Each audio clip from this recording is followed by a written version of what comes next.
السلام عليكم ورحمة الله وبركاته. الشمار كفوني جرجرتو قالوني في قارون المان أورومو إدل الدنيا على تركمتني أكم نجا كيسني النجا كوت الحمد لله على ربي بجنا قاتني ربي سعدي أما جتنتنا إسين جهة إسين جتة أني تموت بيلا warri tamuutu maatii taatan hedduu tokko galatoomaa isiniin jedha. Warri ganaa haaraa gara chaanaalaa kiyyaa dhuftan koottaan itti dabalama maatii kiyya ta'aa isiniin jedha. Subscribe like gochuun maatii kiyya ta'aa isiniin jedha. Warri maatii kiyya taatan ammoo like yeroo hundaa ta'aa isiniin jedha. Obboleeyyan tiyya like yeroo hundaa ta'aa isiniin jedha. Obboleeyyuu tiyya akkuma beekamu kutaa 13ffaa qoca illeetti fi qoca ilaalle waliin turre oduu durii har ammoo ka waliin ilaallu qocaa fi simbirroota. Guyyaa tokko qocaan beelahee osoo karaa deemaa jiru simbirroota waamicha waamamanii deemuuf qophaa'anitti dhaqe. Innis simbirroota eessa deemaa jirtu jedheen. Isaanis waamicha tokko qabnaa achi adeemuudhaaf jedhaniin. Deebisees qocaanis maali ta'aree anas fudhattanii waliin dhaqne jedhe.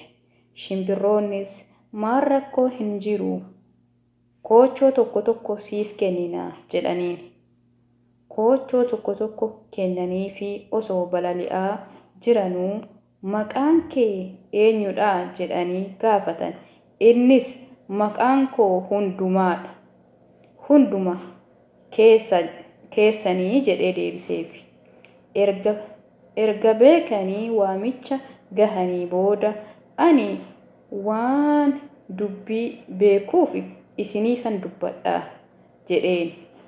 Tole jedhanii innis erga dubbatee booda dhangaan kun eenyuuf qophaa'ee jedhee gaafate.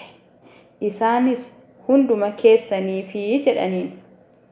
Qocaanis dhageessanii maqaan koos hunduma keessaniidha. Dhangaan kunis kan qophaa'eef hunduma keessaniif waan ta'eef dhangaan kun anaaf qophaa'e jedhee simbirroota irraa ari'atee ofii isaaf nyaatee. Haa ta'u jedhanii simbirroonni gara mana isaaniitti galuuf koochoo isaa irraa buqqifatanii yeroo ka'anii haadha manaa isaatitti ergaa akka himaniif yeroo itti himatu akkas jedhe. Yommuu balali'an dhufanii lafa taa'ee balali'uu kiyya dura anaaf afi yeroo achi gahu gadi itti of dhiisaa jedhaniiti itti naaf hima jedheen himate. Isaanis jecha isaa jijjiiranii waan qara qabuuf eboo fi albee fi balbalatti gadi naaf baasii na eegii yeroo dhufu itti of gadhiisaa jedhee. Isheenis qopheessitee eedde irratti of gadhiisee isaan cubbuun abbuma mitiiree jedhan mammaaku jedhama. Obboleeyyan tiyyaa viidiyoon tiyya asumatti gabaabbattee waan dhaggeeffataniif hedduu takka galatoomaa isiniin jedha. Haga viidiyoo biraatiif walitti deemnutti nagaa keessanaaf turaa isiniin jedha.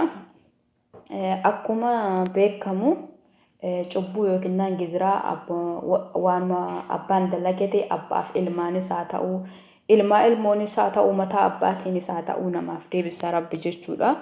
Maaliif gidiraa inni godheef isaaf deebi'e jechuudha. Maqaa dura ofii hunduma kenna jedhee murteeffate. Garuu nyaanni dhangaan qophaa'e sun hunduma keessa yoo jedhame muluu isaanii warra achitti keessummaa achitti argamisan ilaallata.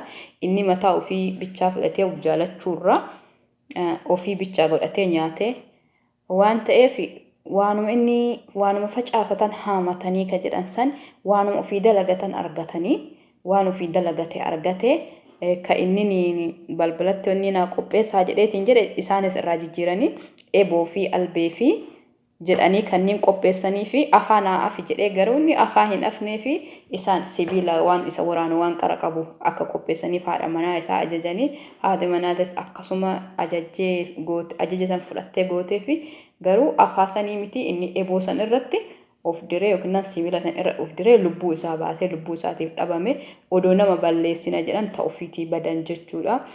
Rabbiin kanarraallee nu haa baraaru namatti gidiraa dalaguu miti. Namni yoo namatti illee dalagee obsaniituma bira dabarsuudha. Wanti hundi obsaan taati jechuudha. Yoo tokko wallaalee tokko faanaa wallaaluu yookiin yoo tokko bade tokko faanaa baduu yoo tokko gidiraa dalage nama san faana gidiraa dalaguun hin taatu jechuudha. Irraa of qabanii irraa of sabbaranii yookiin obsanii irraa fagaatu wayya. Saniinuu bara kana keessa hojiin abbaa waanuma abbaan hojjete argata jechuudha. Yeroo duraanii ilmaa fi ilmoo keetiin si haa kafalamuu namaan jedha namni yoo nama abaaru yoo namatti aare. Akkasuma yookiin ilmoo akaakayyuu abaabilee akkasitti tara jechuudha. Yeroo hadhaa garuu mataa abbaatiin deebi'aa oolee hin bulu jechuudha. Rabbiin jazaa kafala yookiin dhugaan hin qal'atte malee hin cittu. Gaafa ammoo wanni jette imamuutti jechuudha. Soba imamuutti dhugaan calalaxxii jechuudha. Gubbaatti ol baati Oromoon dhugaan hin calalaxxii jedhanii yookiin yoo afaan qaban funyaaniin baati akkuma jedhan sanii wanta dalagatame inuma argatu. Kanaayyuu waan gaarii haa dalannu waan namni nurraa barumsa argatu nu haa dalannu. Nama miidhuu irra ofii miidhamaa taanee haa jiraannu. Kan nama miidhameetiin jedhe nama kamiyyuu jazaa rabbi bira waan ta'eef kafaltii rabbitu namaa kafala jechuudha. Waan dalagate abbaan hin argata. Kanaafuu irraa fagaannee nama gaarii taanee ofii keenya argamuu wayya jechuudha. Nama badaa irraa fagaannee ofii keenya nama gaarii taanee argamuudha. Isiniin jedha obboleeyyanti waan na dhaggeeffattaniif galatoomaa viidiyoon tiyya asumatti gabaabbatti isiniin jedha. Yoo gaafii qabaattan koomentii jalatti na gaafadhaa. Yoo rakkoonis keessa jiraatu yookiin dhiifama naa godhaatii bakkee kana sirreeffadhu jedhaa natti himaa isiniin jedha obboleeyyuu kiyya. Aga kutaa biraatiin walitti deebinutti nagatti turaani tamuutu biraa chaanaala kiyya subscribe like godhaa isiniin jedha. Warri maatii kiyya taatan like godhaa isiniin jedha. Warri ammoo gana haaraa dhuftan subscribe like gochuun gara maatii kiyyaatitti dabalamaa isiniin jedha. Waan beenu irraa fi wal barsiifnaa waan hin beene irraa ammoo wal gaafanna. Wanta biraatis oduun alattis mammaaksa deebi'ee yookiin dibata rifeensaa fi akkasuma fuulaa. Viidiyoo kiyya YouTube kiyya jala galtanii ilaaluu hin dandeettanii calqaba irratti ka hojjedhe waan ofii kiyya irraa fayyadame jechuudha. Warri shamarranii inshallah waan biraatu nagatti naa tura. Amaanillah.